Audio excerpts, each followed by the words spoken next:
John Minervino lives in Higganum, Connecticut with his wife and 2 daughters.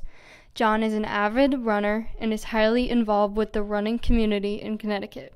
I didn't start running till I was 33 years old, and I did it mainly because I was feeling pretty unhealthy because I've been battling asthma all my life, and it was really bothering me in my early 30s, and I decided to do something about it. I wanted to get it under control, so that's why I started to run. And ever since then, it's been 25 years now that I've been running.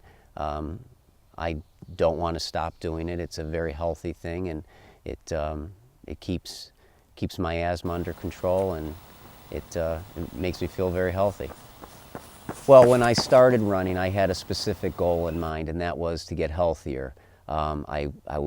Because I was asthmatic, I always had trouble breathing. So that goal was to get my asthma under control and to feel better. It took a long time to do that, but once I was able to do that, then the goal became to get faster. I started to run races, and it turned out that I did get faster, and I could get faster. So I always wanted to, the next race I did, I wanted to do faster than the race before. Now that I'm in my mid-50s, getting faster really is not in the cards. What really is a goal right now is to maintain the speed that I have. And another goal is to get more involved with a couple sports that are not involved with running, but they involve running in that they're part of it, and those are triathlons. That's where it's a run, it's a swim, and it's biking. So I'd like to get involved with that particular sport now as a goal. And another goal is to at least do 20 consecutive Boston marathons. Just got the 19th done a few weeks ago, and next year will be number 20, and that's always been a goal of mine.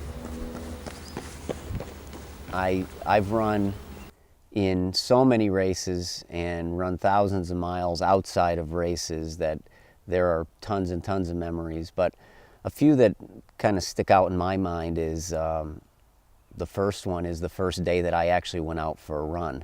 I had never run before, and I got all dressed up to go and left my office and made it probably about a minute down the road before I couldn't breathe, and I was sitting on the curb, you know, breathing heavy and not being able to move. So that really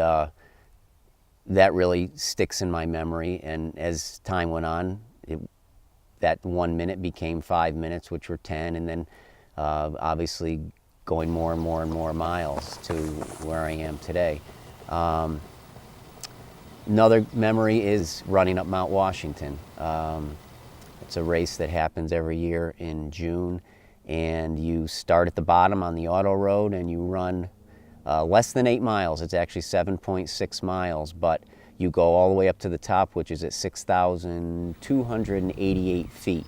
It's one of the hardest things I've ever done, even though it's not a lot of miles. We need to talk. Yeah, no running into the woods. You know that. You stay on the bridge.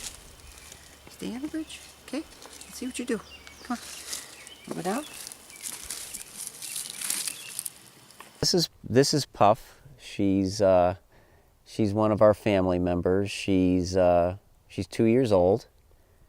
She's a bearded dragon.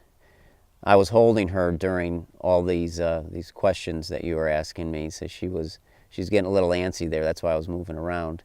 But she is my favorite family member because she's quiet. She's always happy to see you, and and as long as you give her some strawberries and some kale, she's real happy with you. She loves going outside and sitting in the sun. She's actually quite spoiled. Most little animals like this, people keep in their tanks, but she actually spends more time outside now that the weather's better and running around in the house. We've only had her for a couple of years, but she is definitely my after-work companion. When I come home from work, the first thing I do is I ask, "Where's Puff?" I pick her up, I talk to her. She listens to you. You can actually see she's listening right now as we're talking.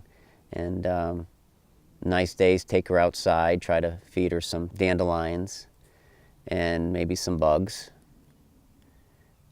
And just she's just a great little companion. She's more like a cat than a dog. You can't take her for a walk. If you're going to walk, you have to hold her because she doesn't really, you know how cats are. They only do what they want. She's kind of the same way. She'll sit there and stare at you and move around when she wants to. She's the boss. Well, she's very curious. She absolutely loves to go outside. When she's inside the house, she's always looking out the window, like she wants to get out.